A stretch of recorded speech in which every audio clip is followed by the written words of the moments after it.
Okay, good evening. Good evening, everyone. Welcome again to yet another edition of our program. It's Friday, and every Friday we'll come here live, bringing to you real-time opportunities from the US, from the UK, from Canada, everywhere, name it. Anywhere that is happening, guess what? Decency Academy is there. So today we are bringing to you another opportunity to be able to travel to UK, US, Canada, Australia to study. Any study is not just nurses. Okay, so today we are not just talking about nurses. We're going to be talking about all professions. Any profession that you belong to and you want to travel to another country to continue your program. We have a very committed, reliable consult. Is a company. He's Nigerian, but he's not currently in Nigeria. So he has been helping a lot of people to transition to different countries on a study visa, and he has been doing a great job on that. He has helped a lot of my friends, and he's helping so many people that contacted him through this program. So today we're going to be discussing with him. We are going to be, he's going to tell us more about the program. He will share his, I don't know. Let me see if I can. Yeah. So now you can try to share your screen if you may. All right. So, and then as we are doing that, please, everyone that is here, I would like you to do me a favor. I only have 4 responses on the comment section. So please, if you are in this meeting and you can type from wherever you are, please kindly go to the comment section and let me know where you're watching this program for. So I have 2 assignments for you. Number 1 is to let your friends know that our program is starting. And then number 2 is to let us know in the comment section where you're watching us from. Thank you, Musa Aminu from Abeokuta. Thank you so much. Jane from Nigeria, thank you so much for watching. And I have Aina Mary from Nigeria. Thank you as well. Yeah, so Aina, thank you as well. And I have Bridget, thank you so much for being here, for participating as well. Mute. Okay, so I solved that problem now. All right. So, okay. So now we also have other people on the comment section. Let me read out your name. I have Aderon K from Nigeria. Thank you. Have Benedict Akban from Nigeria. Have Olajumo K from Nigeria. Have Kizi from UK. Thank you. Choma from Enugu. Thank you. So if I missed your name, I'm sorry. And then Kelechi from Abuja. Thank you so much for being here. I just wanted to know where everyone is from. And if you're from any other country that was not mentioned, please kindly just say the country that you're watching us from, because when he's talking to us, he might want to bounce off on some specific rules that that has to do with your country of origin. So we don't want you to be missing out on information today. So that's why we always go to the comment section and try to see if we can capture some countries, so that if there's any specific things that he had to say about your country, he'll be able to bring that on during the meeting. All right. So thank you so much, Mr. Funsho Damilola. We are so happy that you're able to join us today. I know you're a very busy person, so my apologies for being one of the people that will take part of your time today, but we don't hope to keep you here for so long. We just want to, pick your brain, find out what's happening on the study programs, that, people are going for from different countries, see what opportunities that people that are here can benefit from. All right. Thank you so much. I think I have asked you to unmute. If you may, please kindly unmute. And okay, awesome. So without wasting much of our time, I'm going to hand it over to Mr. Funsho and let him, show us his slides, and then probably start the meeting by giving us a little bit about himself, and also, going into the program and, letting us know what we can benefit from studying abroad, from this program. Thank you. Thank you. Thank you. Yes, thank you so much, Mr. Decency. Again, happy to be here. Anytime you call me, that's fine. I'll be happy to come and just run a little bit and tell people give some people information that they may not already know. I think that's always important. So I will start with our slide. You did before I get on, you did mention that, we're doing the nursing, most people are nursing, but we also have some other people from other professions, correct? That's correct. Yes. Okay. All right. So I will let me get this going now. I'm assuming if you can you see the slide? Yes. Okay. All right. So my name is Funshaw. Funshaw for short. Everybody calls me that. And we're from RUC Education. So basically, we help people who are trying to study abroad, JAPA, basically. Um, Before I get on, normally when we do this, we would normally be talking about the USA, and which is why I have the destination as the USA. Um, but we do my slides are not too long, by the way. We also do a few other countries as well, um, mostly English speaking countries. And the reason we do English speaking countries mostly is because of the language. Um, we generally prefer a country where Nigerians and Ghanaians and Kenyans can integrate faster.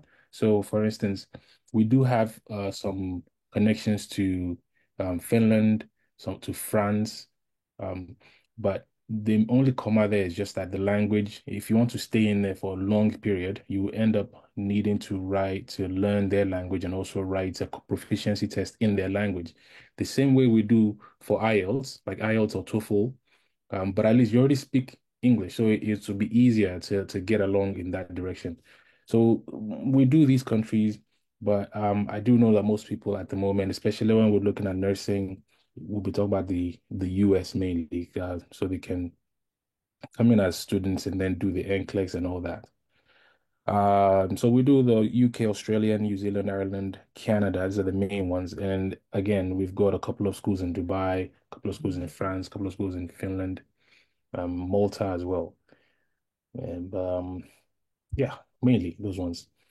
So um, generally, what we do is counseling. So we have people who come to us and say, "Oh, this is what I have," because people have very different um, backgrounds. Apart from the courses, let's say they do want to study nursing, but what's their previous background in that regard?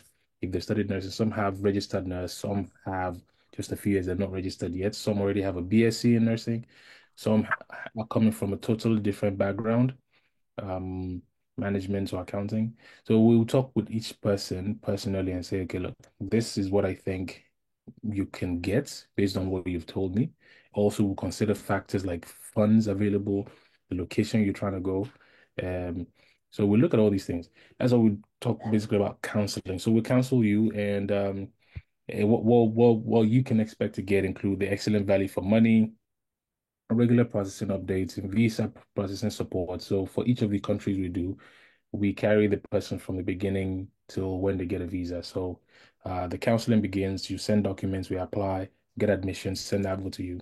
When you're happy with one of the admissions you have, um, you pay tuition fees and then go on to the point of visa. So we also would help with that visa application. Um, a post visa, we look at flights. People need help getting the flights. Some people need help getting accommodation in the places they're going to. So we can also give pointers in those areas. Um, because we've been heavy on nursing, I've had this PowerPoint prep for nursing. But if you have other courses in mind, please drop a message in the box or afterwards just ask the question as well. So my point is, we're not limited to, but we have been doing these webinars mainly for nurses before. So, but for those in here, Associate of Nursing in the US, BSc Nursing, Masters in Nursing. So for each of these, there's a required qualification you have to be able to apply for one of these. And I've put down there the general tuition. Actually, we do have a few schools that are slightly lower than this tuition, actually, this 15. So it should have even started a bit lower than this 15 that I have yet. There are a few colleges and universities as well that are a bit lower in terms of tuition. But you can imagine that it varies quite wide. Some schools are that high in terms of school fees. Some of the schools that we do have, I've listed, we have a lot of schools that we partner with, and each one of them we have a partnership with. They're not random schools. Um, so these are some of the schools, right? There's a gap there that I've put after Arkansas State University, which is, I don't know if you, let me see. Oh, there you go. Yes. So all of them, you can do a bunch of courses there, including nursing. But I've put these last four here. Their fees tend to be a bit lower than the rest of them. That's why I've just added them in. Um, Also some of our schools, some around $10,000 per year sort of scenario. So, and this is just for the US, and it's just only a few of them. It's not like all of them. Different locations as well. All right, on a general requirement, um, for postgraduates, which is the one on the left here, for postgraduate degree, so generally for masters, there's masters in nursing and then masters in other courses as well. It's as general requirements for the US. We're looking at your SSC, your international passport, um, GMAT and GRE may or may not be required. It depends on the school and also depends on the course. So usually courses like MBA, heavy business courses, they would need you to write the GMAT. And heavy health courses, um, like public health or something, they would usually ask you to do the GRE. But again, it's not like that's the rule for the standard. It varies with the school as well, um, and the courses.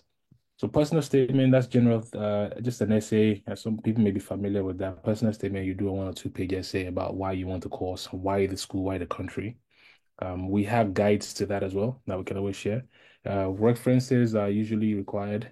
One work reference, one academic. If you're not working, you get a couple of academics. And again, this is not cast in stone. There's some schools that waive it, but general requirement. Obviously, we will need the transcript and certificate or statement of results. For some people don't have their certificates right away. Or statement of results and a CV. This is just the stuff that are required for a postgraduate, which is like masters. And then there's the Associate of Nursing, which is a bit lower than the BSc in nursing. Associates of Nursing right there. Normally, this people with registered nurse can get into this. Transcripts required, personal statements, data page, not too much stuff. The BSc is similar as well. Your registered nurse, this is for nurses again. If you're doing a BSc in any other degree, obviously you won't need to have to be a registered nurse, but you just need your SSCE results, the passports. Those are the main things. You could also need a personal statement, but generally these are the requirements. I don't have this is the main you know top to bottom things that that's involved when you're trying to study abroad. The general requirements, the tuition fees, and the location. So I think that's yeah, there we go. There we go. Yeah.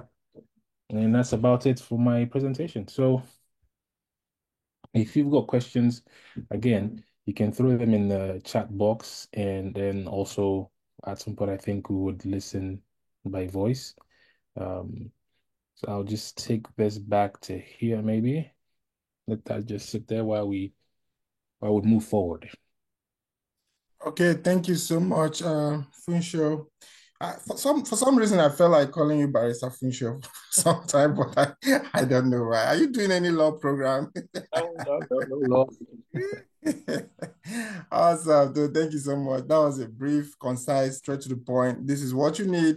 So the idea is not to bug you with so much of information that you don't need, because these are things that they would be putting on their shoulder. Yours is just to provide whatever Exactly. requirements that is needed from you, and then enter the plane and go and study. So the essence of having people or consults or companies that help you in things like this is to take the burden off your shoulder, so you don't have to think about responses to admission fees or something like that. They will do all that. They will make sure you're straight. They make sure that you have everything that you need for you to get the admission. And then once you get it, they will let you know. And then the next step is, they will also help you with the flight booking, accommodation, sorting, so far as there's anything to be done prior to your movement to the United States, to Canada, to other countries that was mentioned in this program, they will be there to help you out. So I have someone on the comment section that said, what of someone with HND or PGD? So do you have any restrictions as to prior qualifications that people hold before getting in touch with you?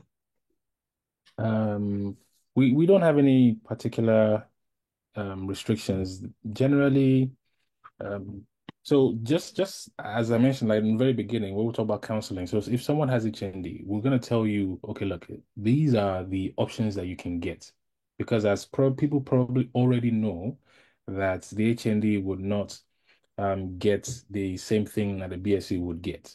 So, um, for instance, the most direct place we would usually get people for HND would be the UK. Um, we have got direct masters in the UK with HNDs. All right. If they don't get that master, they get pre-masters. That's the most direct. What happens is if they go to other locations like the US or Australia or Canada, they tend to have to go do undergraduate again. And the best they can get at that point is to get some sort of advanced credit. So they're not going to start from year one. The school would assess the HND and give them a higher year. So they won't spend the whole 3 or 4 years doing a bachelor's degree again. We used to have a school in Canada that would take them onto postgraduate certificates. But with generally these things change. So right now, that school has stopped taking HNDs into postgraduate certificate. They're now requesting for only BScs. So it's fluid, but again, there are options that we can tell people who have HNDs um, and co. So it's fine. We can always deal with Okay. that as Thank you well. so much. And I hope Aderonke, is it Aderonke? Let me see who asked the question. It was Uchenna. So, Uchenna, I hope your question was answered. So, Jen is asking, do you have any thing on fully funded schools? Is there any school that is fully funded? So there are schools that have full funds for in the US and in Canada as well. The thing is though, the way that works is it's they would have say 5 or 10 fully funded for the whole world. And you want to apply for that, but they would consider someone with a first class first. And you can imagine how many number of first class holders there are. So before it gets to someone with a second class lower, second class upper, then so the reality of getting the fully funded schools, it's usually very hard. So because it's quite competitive to get the fully funded, because it's not like they have 100,000 of them available. So that's the thing with it. Some schools have more than fully funded. They would have 25% discounts, some will have 50% discounts, but each one of these, most of the time, they'll be merit based. So I'm not sure who's asked the question. The first thing you want to check is what's your CGPA? Is it high? Is it a high 2.1? Then you know that you stand a chance of applying and getting that sort of scholarship. Awesome. So it still boils down to there is no pre-assessment fee. I believe there is no pre whatever. So it still boils down to get in touch with the number that I sent on the comment section. I'm going to That's send it yep. again. So get in touch and then let the counseling team of this company talk with you and then they will see what you qualify for. Aderonke is asking, RN and BSN, what are the basic requirements? Can someone go with dependents? RN and BSN, the basic requirements. So they have RN and or they're trying to they want to get RN. Oh, what are the basic So requirements? I think the question is like, is RN or BSN preferred for these programs? Like if you have BSN or that's BSc, you're kind of going towards going for a master's program. If you have RN, you might Uh, be going for an associate program or BSc program in some of these countries. So, yeah, right? so exactly. Yes, exactly right. So the way the question is phrased, I'm not too sure. So if the person already has RN, then they'll be going for a BSc for bachelor's next. Mhm, If they don't have RN, obviously they only need their SSC to start the process to get into RN. mhm. But then if someone already has a BS, bachelor's in nursing, then they can go on to a nursing. Those would be that's be the steps basically. In terms of dependence, as we people have probably been following, there are a lot of countries that are not that have made rule changes. So um, when it comes to dependence, for instance, in Canada, you can still bring dependents, but you need to be going for a master's degree. Um, then in the US, they do have what they call the F2 visa, which is the spouse of the applicant can apply for an F2. The student is the F1 visa, the spouse will be the F2 visa. So that is the limits. And then again, UK also made some changes, Australia made some changes. So these major countries have made changes in terms of dependence um, right now, anyways.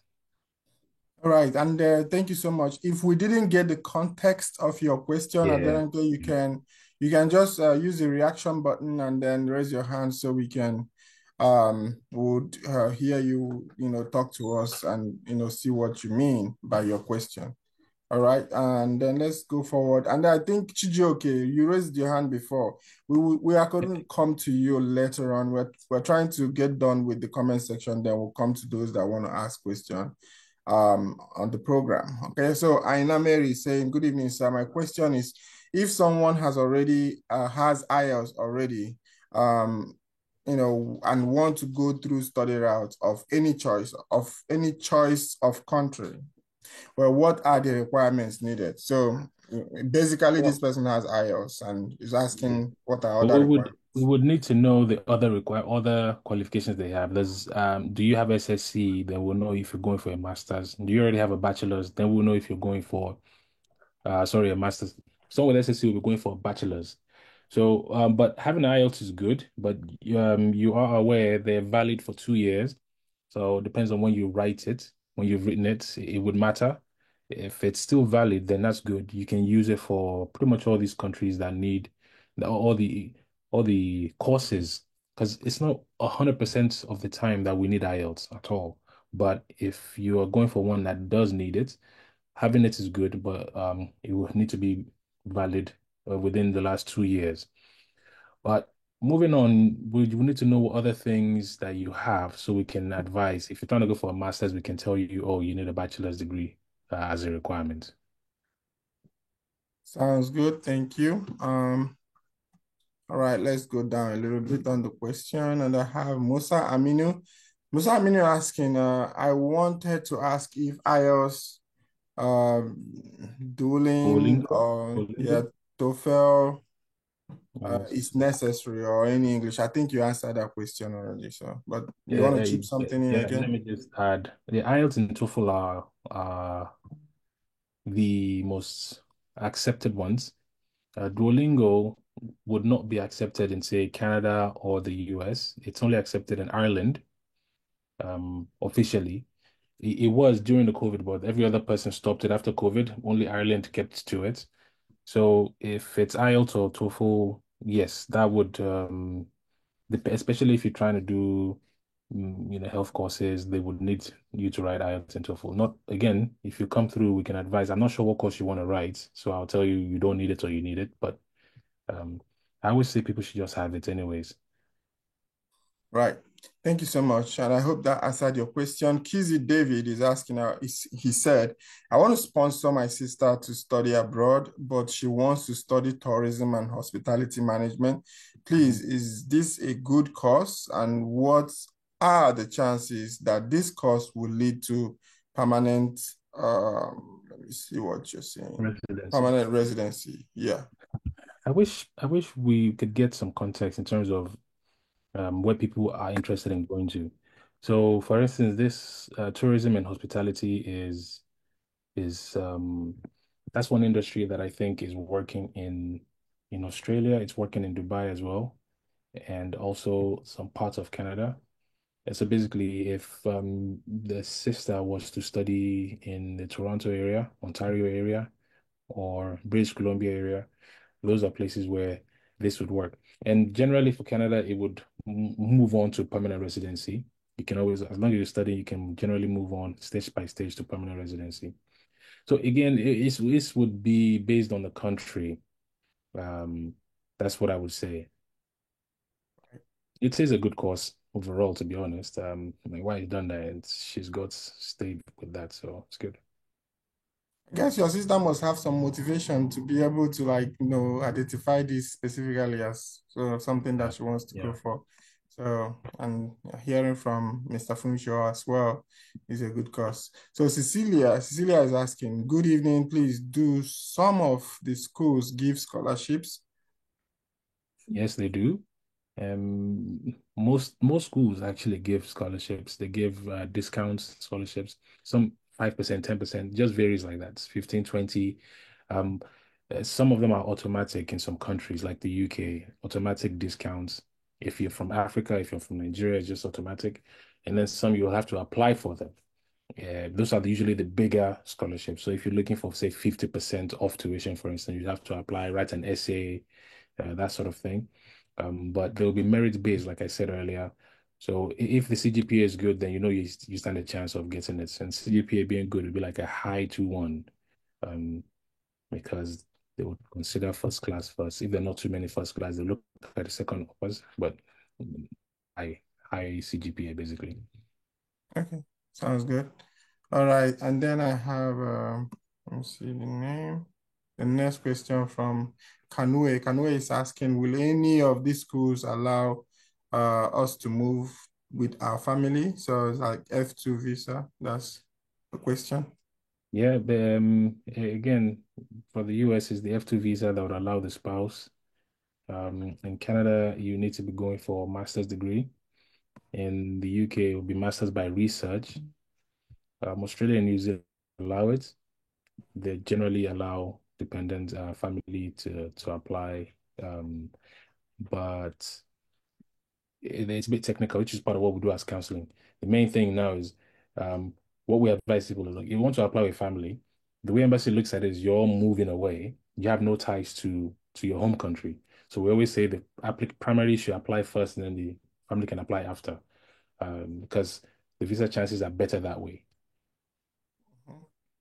So that you have ties from your home You have countries. ties in your home Ties country. ties is very, very important when you're applying for visa. But these are things that will be discussed during your counseling session Exactly. with the team. All right. So Quinn is also asking, please, what are the available health related courses apart from nursing and public health that are in demand? I would say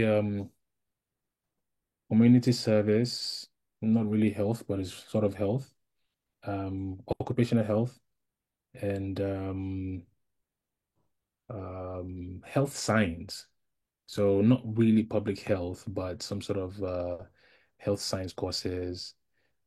Health, um, there's one major course sort of combines health and statistics together. I can't remember the name now, but that is in demand.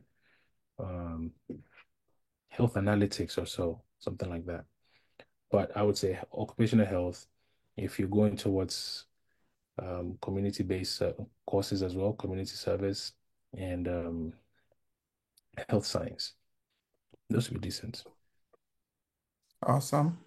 Thank you so much. Then I have another question from Chijioke Chiamaka. He's asking about proof of fund. He said, what about proof of fund?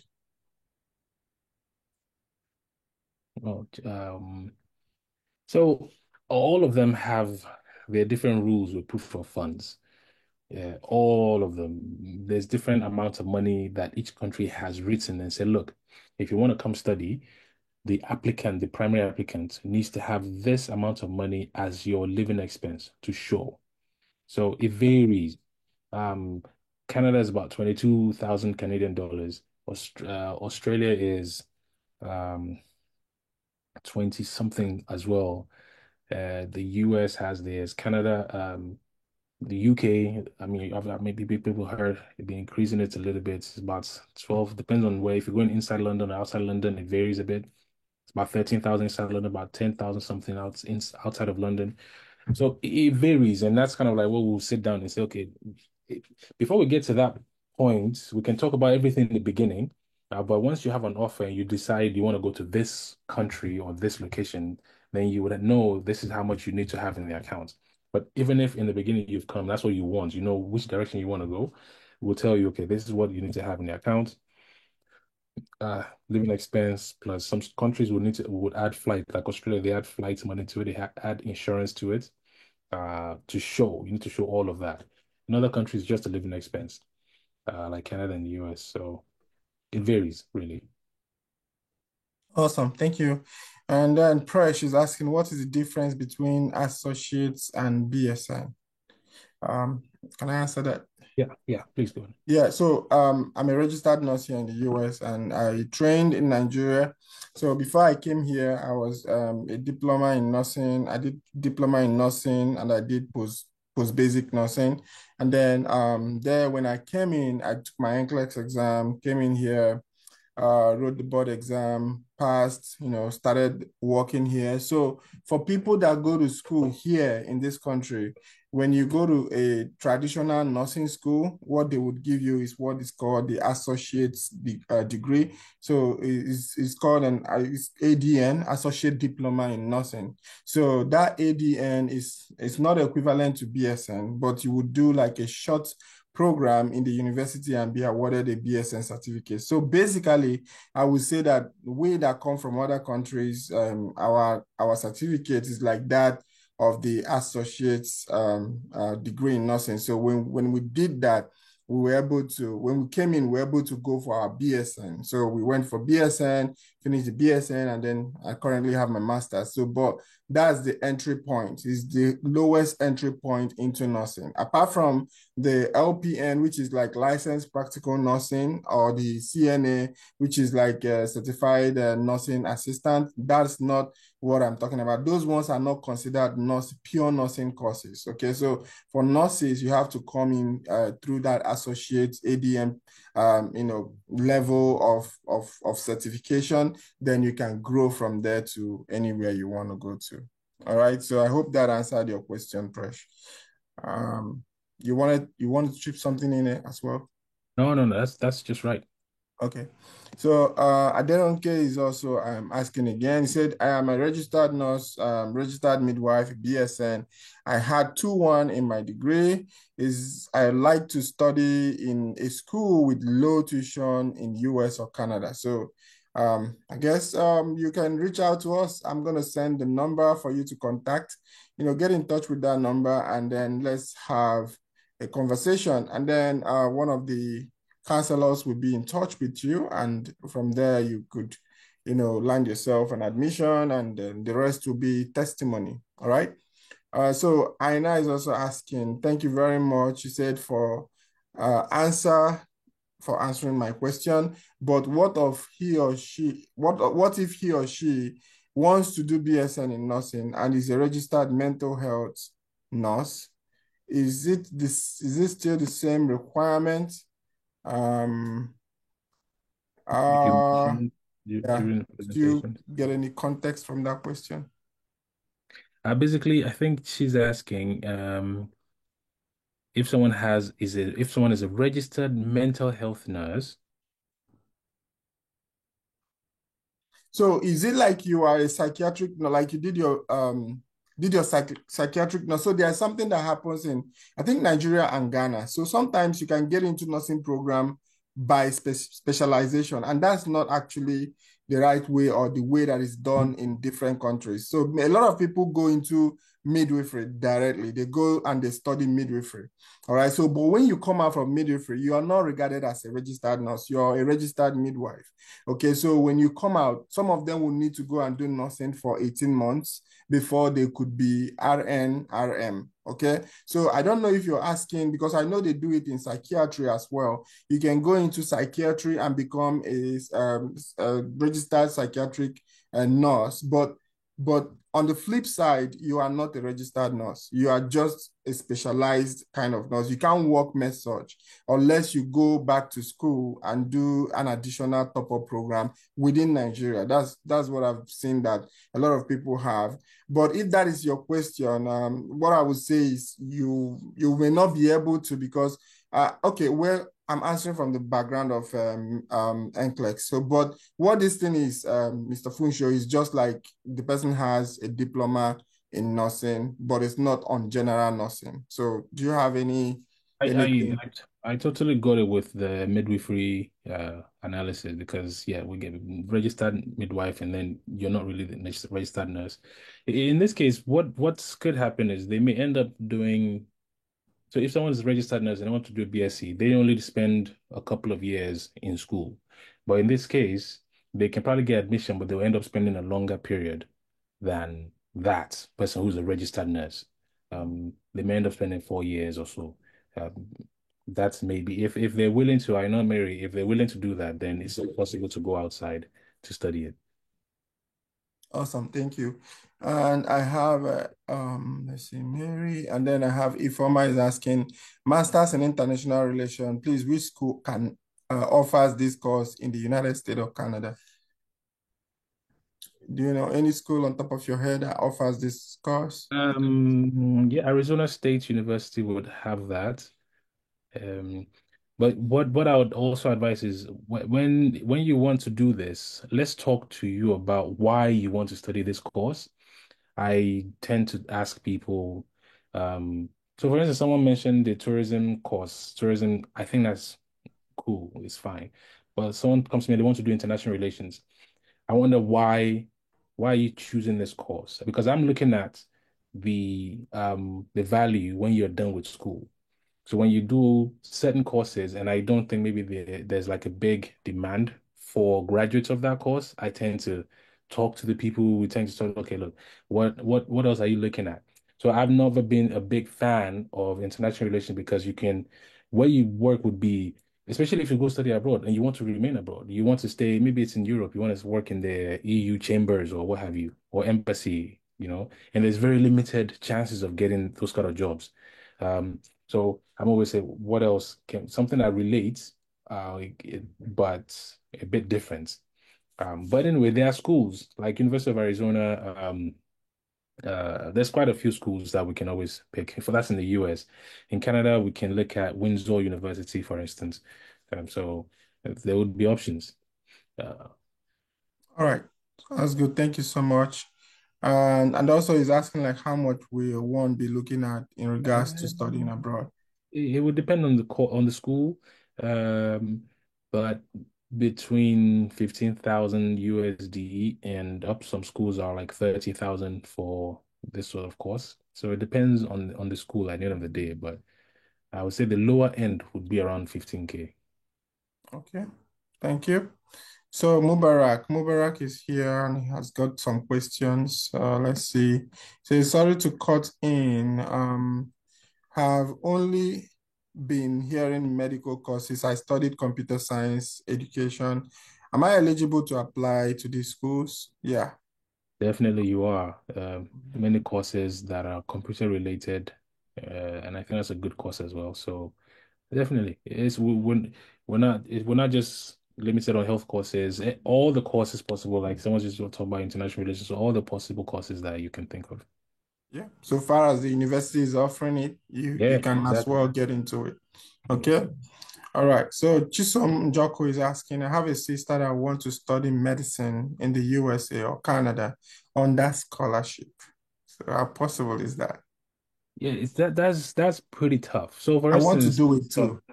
I want to study. I want to- so Chisholm, the main thing is again, I talked about how limited scholarships are.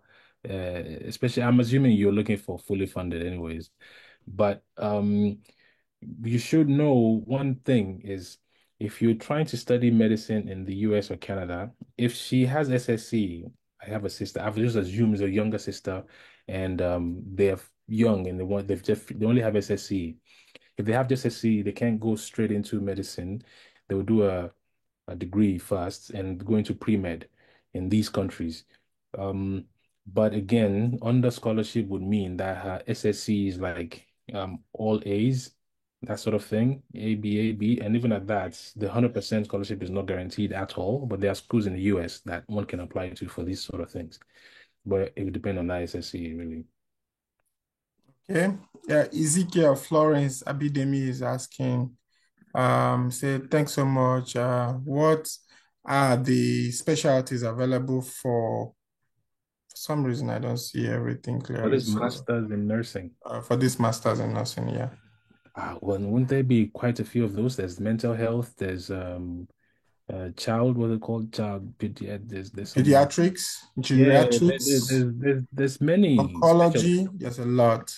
Yeah, so um it'd be hard to list them. I do think if you Family nurse practitioner. So, but yeah, one of the things is that some of these masters in nursing, I think basically because most of the other ones would have like some practicum requirements, so they would need to like hmm hmm have even be at least be minimum be resident in the US to guarantee that they have places where they will do their practicals or clinicals. So, but for the most part, I think MSN is the basic entry point. And if you have done your MSN and you want to go to these other programs, because they combine a master's degree in nursing program, so they would kind of waive off the MSN from you, so you do just the core courses. So, for instance, if I did my MSN before going into mental health nursing masters in nursing. So if I did my MSN before going into it, I would have to they would have to exclude those courses of MSN for me, give me credits for it so that I can do my core courses on that one. So yeah, so I think that's how it works because I have a few friends that are doing their mental health practitioners. Some are finished, some are already doctors in mental health. So that's basically the way I see that it went with their program. All right, so let's see. I think that was for Ezekiel, right? So Jen came back again and says, "Oh, please, what happens after completing the study? Can we get a job and become permanent residents in these countries of study?" Yes, that's what we're all looking for, and that's literally why we focus on these countries. It's not as straightforward as in some people talk about some other countries, Estonia and go. I don't know how those ones work, but these ones generally, um, we use study to try and get PR. Canada, we all know. I'm assuming people know that works. You study, you get post-study stay. You've lived there for a while, you can apply for PR. Even in the UK, you need to live, I think, uh 10 years. So it varies now with countries. If it's the US, I'm not sure how long you have to stay in the US, but if it's the nursing, for instance, the job is, I think there's a fair demand for nurses everywhere in the world, but I do know it's quite high in the US. Um, so in terms of jobs after school, uh, that would also depend on the courses, but on a general level, these countries have low unemployment rates, so there's generally a good chance of getting a job. And if you're in these countries, US, Canada, Australia, UK, Ireland, they have a pathway to PR, and that's the best part of it. All right. Thank you so much. And I have another question. It says, I'm a registered nurse. That's the follow-up question. I'm a registered nurse and also specialized in mental health Okay. nurse that's as well. So, but my question is, can I follow the same route you mentioned during the requirement for BSN as study route instead of going Okay. through associate nursing? Oh, Yeah, really? I think Right. yes. Yeah, yeah. Right. Yeah, you can go into like a BSM program. What I mentioned was actually for people who come here already and they want to do like a top of BSN. You can do that. So you come in here already as an associate, then you can. So even when you apply, I believe that when you go to some of these schools, you will do your BSN. So you're not going to be going for associates in diploma in nursing. You're not going for another diploma, right? Yeah, yeah, yeah. Yeah, Yeah. so I think that's that. Let's see. Oh, Ezekiel Florence is saying something about CRNA. CRNA is a different thing entirely. It's a doctoral program right now in the US. And for you to become like in the doctor in nursing, so you have to all CNA or CRNA in the US now are doctoral programs. So it's like a certified registered nurse anesthetics. So now it's a doctoral program. It's not, before it used to be a master's program, but right now it's a doctoral program. So if you want to get into it, you should have the requirements for doctoral programs. Okay. And then one of their requirements is that you must have worked in the US ICU hospital that is high level trauma level 1 ICU care. You must have been in that setting for at least 2 years. So that's one of the requirements that a lot of people would want to get their foot, to get your foot on the door, in the door. You have to, do that CRNA program, do that ICU program before you can apply. So Ifoma Ume is also asking 15,000 US dollars. Flight is not included, right? So No, that's not included. We're talking about school fees here. yeah. That's what I mentioned. So that's school fees without the flights. Yeah.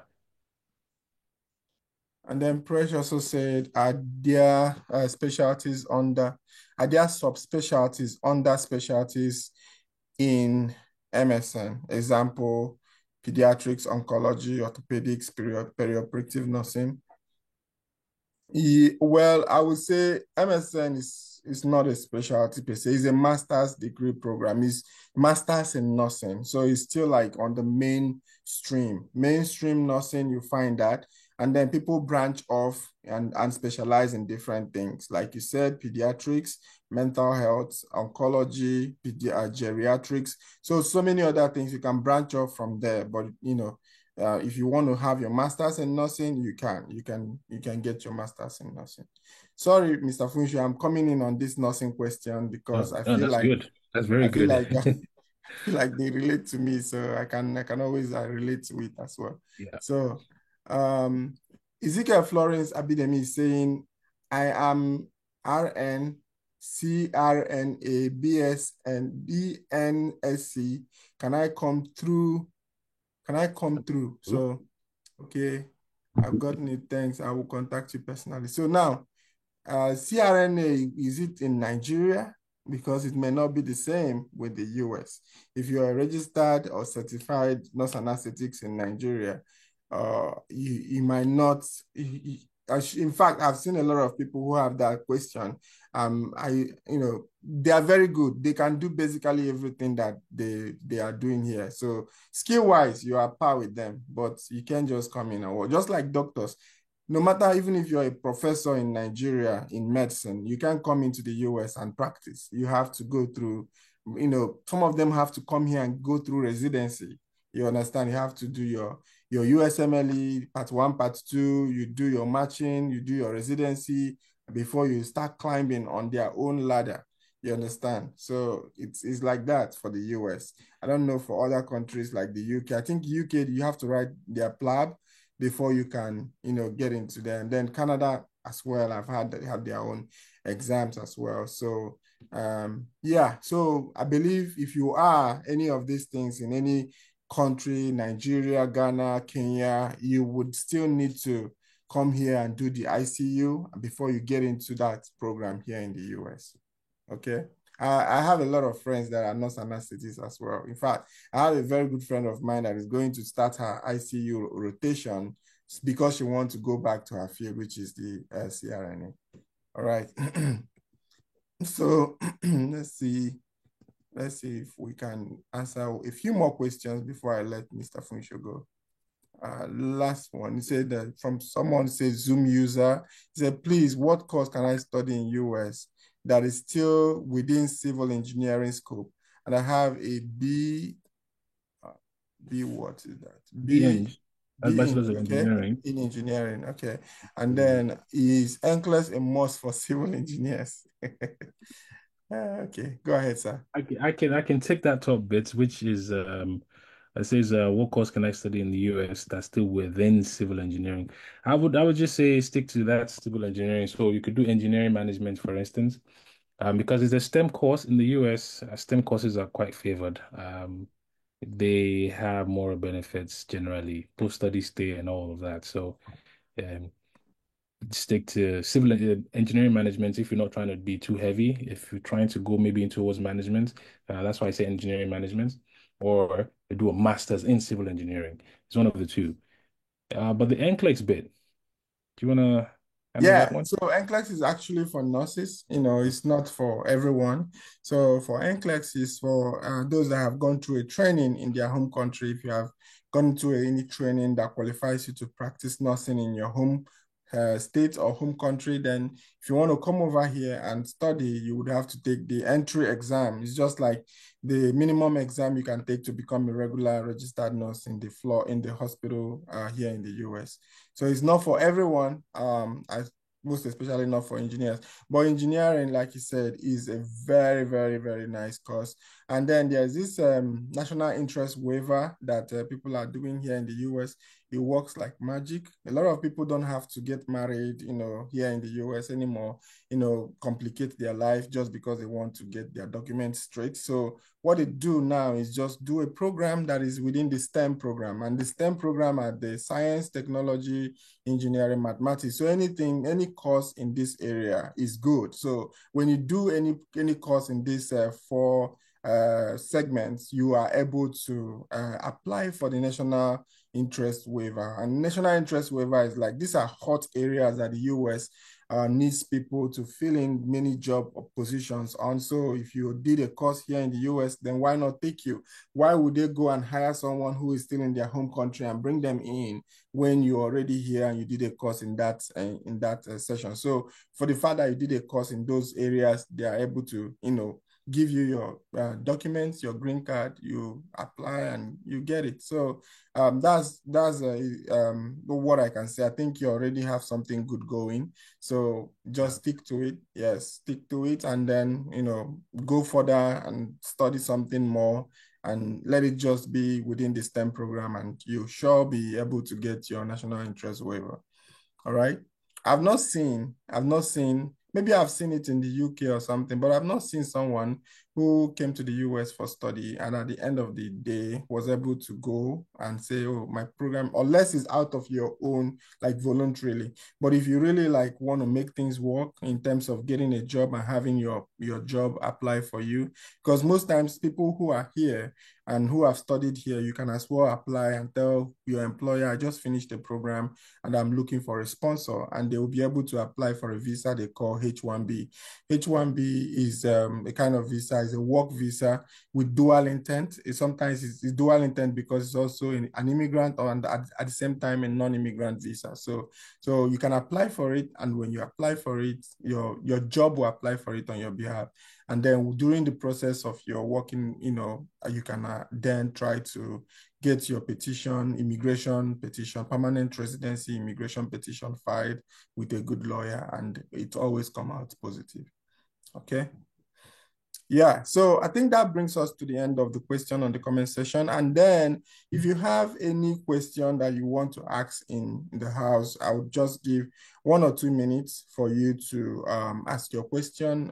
You just use the reaction button and then ask us your question, and we'll be able to answer that. While you're thinking about the question you're going to ask, I just want to, say thank you to Mr. Funsho for coming on board and answering all our questions. And also to mention that next week, Friday, we're going to be here with someone who studied mental health. He's a nursepreneur here in the US. We'll be bringing him on board. He'll be here to talk to us about nursing, like mental health nursing, and also to give us a little bit of inspiration or like motivation. Because I know she's one of the persons that didn't have it all rosy growing up, and by the grace of God, she's been here and doing exploits. So next week, just keep a date with us. Join our program. By next week, we'll be having someone here to tell us a very inspiring story. All right. So now I will I don't see any question. I don't see anybody using the reaction button. And I will give Mr. Funsho opportunity to say 1 or 2 things before we end the program. Thank you. So I'm just going to quickly reiterate what we discussed for Nurse Chinenye Catherine, who said it's a network issue. Basically, we've just talked about what we do at RUC. What we do is basically help people who are looking to study abroad. And so we do the counseling right in the beginning. We need to know what you have studied before, what you're looking to study, what country you're going to, what funds you have. We consider a whole bunch of things, including people with families, or I can't go without family, I cannot go if I'm not going with my family. But consider everything, and then consider and say, look, this is what I think you should do. This is what you can get. This one leads to PR. This one is like this. That's like this. So basically, we get the people's documents, we help them process, get admission, and then they go on to the visa stage, which we also help, and then also people who need flights. Most people don't, they sort that out by themselves, but some people ask you for help for flights or accommodation. We also help with that. I had talked about the countries we do other than the US because we used to discuss the US a lot here. But we do a few other countries other than the US, mostly English speaking countries, which makes life easier for Nigerians and mostly of our African people. Um, Unless we have people from like Mozambique here, they speak Portuguese and go. But anyways, um, just run it real quick. We talked a little bit about some of the schools we have, and then the general requirement. General requirements are if you're going for a bachelor's, you need something like SSC. If you're going for a master's, you need a bachelor's. That's the general rule. And then we have a bunch of other things that may be needed, uh, left and right. Some schools need GMAT, some don't. But that's the general of overall of what we had talked about. So we are happy to help anyone who is interested in going for any course, really. The tourism, the civil engineer, the international relations. We will discuss in the beginning what we think the best chances are. So if you're happy to use us, please do message Decency in the chat box. The phone number is in there. And along the line, we will handle it. We have 5 offices in Nigeria at the moment. Port Harcourt, Lagos, Abuja, Ibadan, and Kano. So if you do want to visit and you're in Nigeria, if you would want to visit, but most of the time we deal with people virtually. Phone call, emails, phone call, email till the end. There are many clients that we've had that I've never met. We still talk. So it's not that you have to visit. If you want to visit the office. That's fine. But this is where I stop. Thank you again, Decency, for having us. Thank Hope to you. hear Thank you, more. Mr. Funsho, and thank you all the viewers for coming. I'm so excited that you guys were here. For some of you that, you didn't said you weren't there when the program started, this program has already been recorded, so it's going to be on different platforms. We'll be sending it as a link, so you click on it, then you can watch the program from start to finish. All right, thank you, and have a nice day. See you on Friday for the next program. God bless you. Bye.